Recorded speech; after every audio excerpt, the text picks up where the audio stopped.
آج میں آپ کو لے کر جاؤں گا ایک بڑی زبردست قسم کی ملک ہے، بڑی زبردست قسم کا، جس کی کرنسی اس کی کرنسی کی اگر ہم بات کریں گے تو ہر انسان پریشانی میں آ جائے گا، ٹینشن میں آ جائے گا۔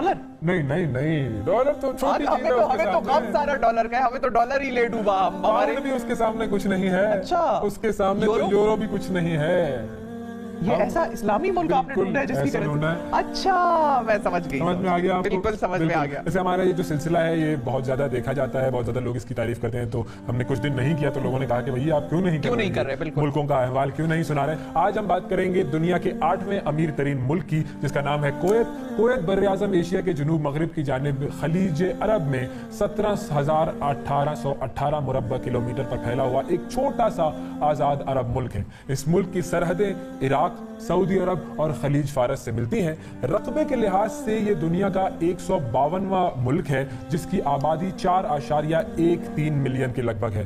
عربی کویت کی سرکاری زبان ہے اور ملک کا صرف 1% حصہ قابل کاشت ہے۔ یہ اس ملک کی بڑی خاص بات ہے، اور کیونکہ باقی جتنا بھی تمام رقبہ ہے کویت کا وہ صحرائے عرب پر مشتمل ہے۔ پانی کی شدید قلت، بالکل۔ اور کویت کا شمار دنیا کے گرم ترین ممالک میں ہوتا ہے۔ کویت سٹی جو ہے وہ کویت کا دارالحکومت ہے اور کویت کا سب سے بڑا شہر ہے۔ لیکن جو نام ہے کویت وہ کہاں سے آیا؟ بتائیں کہاں سے آیا؟ عربی زبان کا لفظ ہے کوت، جس کا مطلب ہے کہ قلعہ، اور یہ وہ قلعہ ہے جو کہ پانی سے سراؤنڈڈ ہو تو اس کو کہتے ہیں، پانی کے کنارے جو تعمیر کیا جاتا ہو اس کو کہتے ہیں کہ وہ ہے کویت۔ اچھا، پشتو کے ساتھ ساتھ آپ عربی پر بھی عبور حاصل کرنے کی کوشش کر رہے ہیں، گڈ، اچھی بات ہے یہ۔ اچھا، کویت کی کرنسی کی اگر ہم بات کریں تو یہ دنیا کا مہنگا ترین نوٹ ہے، اور اگر ہم ایک کویتی دینار کو پاکستانی روپے میں تبدیل کریں تو کتنا ہے بتاؤں آپ کو؟ بتا دیں، دھچکا پہنچا دیں۔ ایسا جھٹکا ناظرین، 496 روپے کا ایک کویتی دینار ہے۔ ایک کویتی دینار 496 روپے، یعنی کہ 500 لگا لیں آپ۔ ہاں، تقریباً 500 روپے اگر ہم دیں گے تو ایک ملے گا وہاں کا کویتی دینار۔ لیکن یہ بڑی ہی خاص بات ہے وہاں کی، کیونکہ کویت تیل کی دولت سے مالا مال ملک ہے، اور کویت کا جو دنیا کے کل تیل کا 15% ذخیرہ یہ کویت میں ہے، جبکہ سب سے زیادہ تیل کا ذخیرہ رکھنے والے ممالک میں کویت کا نمبر ہے 6۔ ملک کی آمدنی کا 95% حصہ تیل کی برآمد سے حاصل کیا جاتا ہے، اور کویت کا جو تیل ہے وہ سب سے سستا تیل ہے، کیونکہ یہاں تیل سطح زمین کے قریب ہے اور اس کو نکالنے کے لیے زیادہ سرمایہ خرچ نہیں ہوتا ہے۔ ایشیا کے زیادہ تر ممالک میں کویت سے تیل برآمد کیا جاتا ہے۔ اچھا، پھر کویت دنیا کے ان ممالک میں شامل ہے جہاں پر تازہ پانی کا کوئی ذریعہ نہیں ہے، یہاں پر کوئی دریا نہیں ہے، کوئی جھیل نہیں ہے، اور پانی کنووں کے ذریعے حاصل کیا جاتا ہے، اور سمندری پانی کو فلٹر کر کے پھر پینے کے قابل بنایا جاتا ہے۔ اس لیے کویت میں سمندری پانی جو ہے اس کی پروسیسنگ کا سب سے جدید نظام نصب کیا گیا ہے۔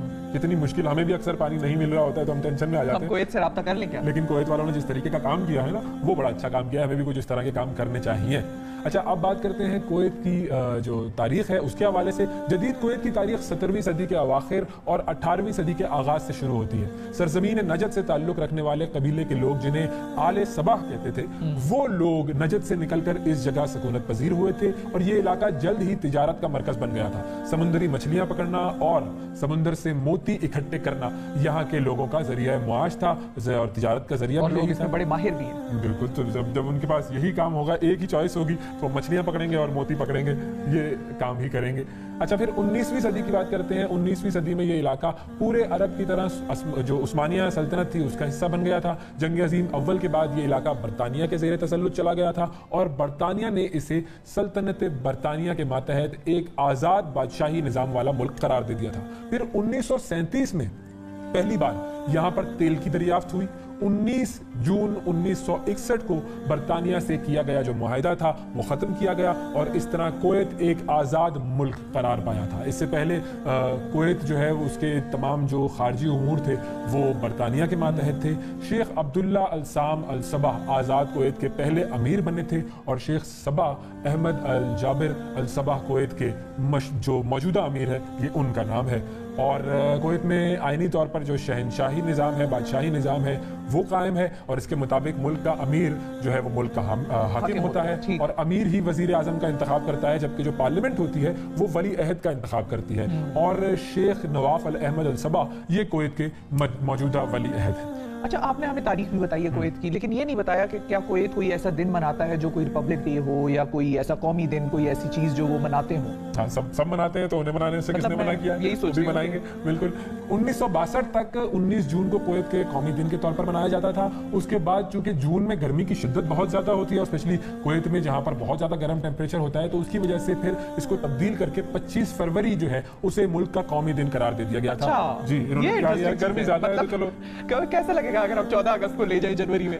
عجیب سی بات ہو جائے گی۔ اب اس دل کی کیا خاص بات ہے یہ ان سے پوچھنا پڑے گا، لیکن 25 فروری جو ہے وہ بیسیکلی جو کویت کے امیر ہیں عبداللہ الصبا، ان کی سالگرہ کا دن ہوتا ہے۔ تو اس وجہ سے انہوں نے کہا کہ بھائی آپ کی جو happy birthday to you ہے اس دن ہم اپنی قوم کا دن منا لیتے ہیں۔ اب اگر کوئی اگلا آئے گا تو اس کی سالگرہ والے دن کریں گے پھر یہ کچھ ایسا ہی، مطلب یہ تو کوئی اسٹیبلٹی یہاں پر ہے ہی نہیں۔ بالکل، اب یہ ذرا خاتموں کے ساتھ تاریخ بدلتی رہے گی قومی دن کی۔ لیکن یہ ہے کہ یہ ایک انٹرسٹنگ چیز ہے۔ اچھا، کویت کے 1962 کے آئین کے مطابق رمضان میں عوام الناس کے درمیان کھانا پینا، پھر اونچی آواز میں گانے سننا اور رقص کرنا وغیرہ، یہ جو آپ پبلکلی اگر اس طرح کی کوئی چیز ہو رہی ہے تو یہ جرم ہے، یہ نہیں ہو سکتا ہے۔ رمضان کا تقدس اس سے پامال ہوتا ہے، تو انہوں نے سخت اس پر جرمانہ لگایا ہوا ہے۔ 1 ماہ کی قید ہو سکتی ہے یا پھر 100 دینار جرمانہ کیا جا سکتا ہے اگر آپ نے اس میں سے کوئی بھی کام کیا اور آپ کو پکڑ لیا گیا۔ یعنی کہ سیریس ہیں وہ لوگ؟ بالکل سیریس، بالکل سیریس۔